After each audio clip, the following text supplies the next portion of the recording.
My name is Jill Miller. I'm the Perinatal Lead at Happy Baby Community Charity. I work as the National Project Lead for the Maternity Stream of Sanctuary. So Happy Baby Community in general, overall, is a charity supporting women who are seeking asylum whilst they're pregnant or whilst they have children up until the age of 3. And we work across London within the M25 and also in the north of Surrey at our weekly community groups where women come. There are activities for them and for their children, things that include, and it's different in every group week to week, but include things like yoga and singing and sharing a hot, well-cooked lunch together, healthy pregnancy programs, and a lot of pregnancy and perinatal, generally, information, education, talking about birth, understanding what it's like to give birth in this country and what their choices are and what their rights are and how they can use their own voice. And so what we have tried to do is create community where they can find each other, where they can settle, where they can feel safe, where they can develop themselves, where their children can experience a community of others. We work with interpretation always in every language that we need. And we work with cultural sensitivity and trauma-informed care in every single thing we're doing. We work in person, online, and by phone to offer all of the perinatal information that people need and to give them the support that they need. And for individuals, that will be different. We have a 24-hour, 24/7 phone line for women to contact us. So the work that we do is about sort of awareness raising of the existing work that's going on across the country. So the Maternity Stream of Sanctuary is essentially a network across the country of different sort of small grassroots organisations that are doing amazing work with refugee women or women seeking sanctuary in the community as they sort of go through pregnancy and then in that really early transition into parenthood. Is the maternity stream sort of pulls all of those things together. So we communicate with NHS trusts, telling them about what's going on in their local area in terms of community grassroots activities. We work with the Royal Colleges in informing policy and writing statements in terms of what's going on in the House of Commons, House of Lords with the migration bills. So we kind of work as a link between everything. Because all of these services are doing such important work in silos, it's so important to raise the awareness of that and link everybody up together. So some of the work that we do involves an award accreditation system. So small charities traditionally have applied for award accreditation, so they have to put forward a really robust application that meets a certain amount of criteria. We form a panel, which always includes people with lived experience. We then assess the application and either we grant the organisation an award and we have a sort of a big fanfare and celebration of that, or we send the application back with some comments and encourage them to resubmit it. So that work, and it's now also starting to be with NHS maternity departments themselves. So mothers come to us through different pathways. Many are referred by practitioners that they're working with, GPs, midwives, mental health nurses, social workers, caseworkers from various different organizations. Women can self-refer, so if they're all living in an accommodation and they learn that one mother is having Happy Baby community support, they are welcome to just walk in the door to one of our groups and we will, talk to them there and register them. We have very few criteria. A woman has to be seeking asylum and she has to be pregnant or have a child up to the age of 3. We do a little bit of outreach to hotels, to the asylum accommodations where our teams go and just try to meet people, explain what Happy Babies is and invite them to our groups. It's fundamental to have people with lived experience at every level within an organisation. So whether that is in your steering groups where you're making sort of just decisions about the future vision of a certain project or organisation, or whether it's on governing bodies, trustees within charities should include people with lived experience. And the reasons it's important is because that's what should be shaping the direction of the service. It's very difficult to hypothesize on what a service needs when actually if you speak to the people whose daily lives have been affected by it, you're much more likely to gain true insight.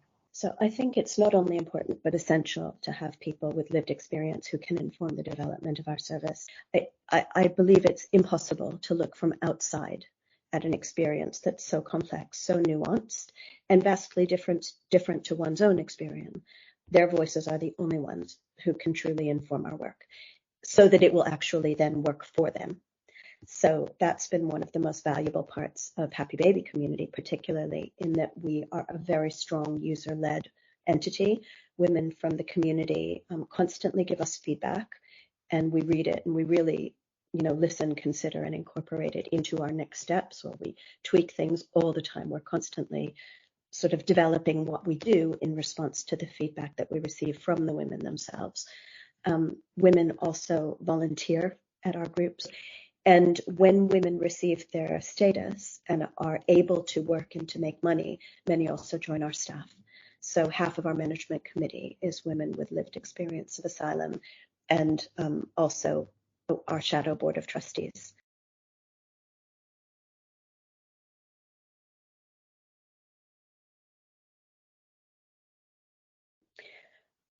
I think that at this moment in the health and care services, there is not enough equity and equality for women who are from the migrant community.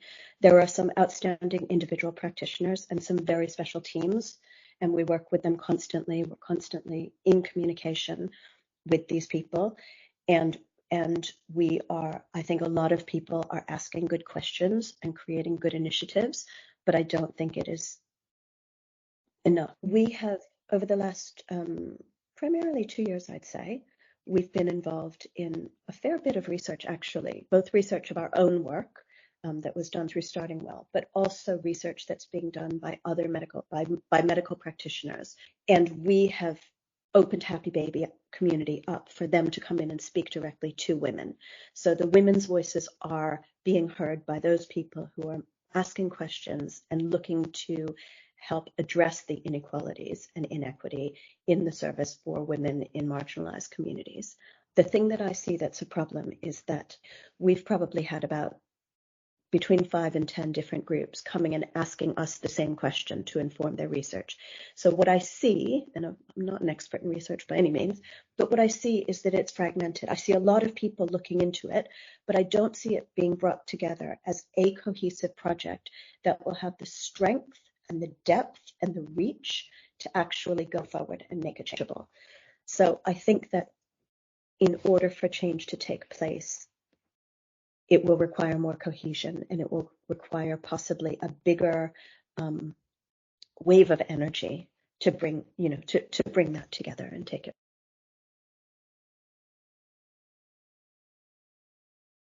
So I think one of the key things you need to do is not assume that women will come to you.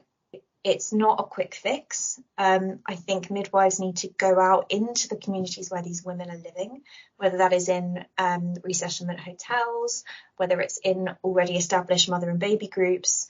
They need to go there, not with any agenda, not with any forms to collect feedback, not wearing a uniform, just to be there and to be a person and to be there talking to the women. Meet them where they feel safe. Build up a relationship over weeks, months of going to that group, talking to people, and then perhaps start talking a little bit about midwifery or about public health promotion or vaccinations or pelvic health, contraception, whatever it is. Slowly building that trust is so important. It won't be a quick fix, but it's integral to building some kind of positive relationship with these groups, to make sure you can engage with them to actually make some kind of tangible impact on the service that isn't tokenistic. You need to take a step back and think, if we want this to be meaningful, we have to invest in it much longer term than 6 months. Something else that you can do, like just in terms of generalized care for women seeking sanctuary, is just to be kind. Like, it's so difficult as a midwife to go into that situation, to be caring for women when there's all sorts of vicarious trauma going on. You might need to be using an interpreter. You might only have 15 minutes. The woman might have been late for her appointment for all sorts of reasons. Just taking the time to sort of try and forget about the system and just look at that woman as the person that she is, and just to be kind to her. So what we are seeing every day with the women that we're working with is that they are suffering from basic inequalities that affect their and their children's health and well-being immediately. And it feels that these are specific things that could be targeted and quickly could put into place to bring about change, positive change. And these start with, and I'm sure many other people would say this as well, including medical practitioners, these start with an absolutely consistent interpretation system available for women in all healthcare settings, whether it's their GP or a hospital or a clinic, mental health clinic, whatever it might be, so that they can understand their basic care and be able to give consent. Nutrition, even just having access, pregnant women and new mothers, breastfeeding, and young children having access to Healthy Start vitamins as a minimum for their nutrition.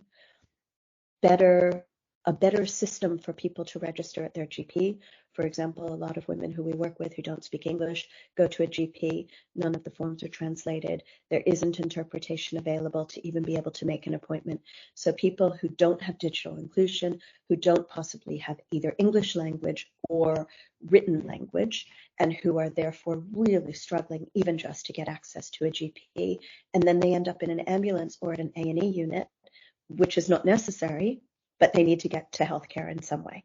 An easier pathway to essential mental health support for all migrants who might need it.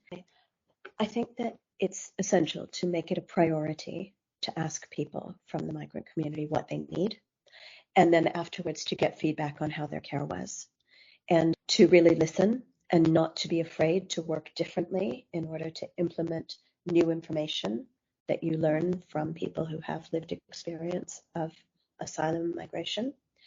But essentially, if you're going to have those conversations, you have to make the conditions right for them to be able to speak, because there are issues of safety, there are issues of trust.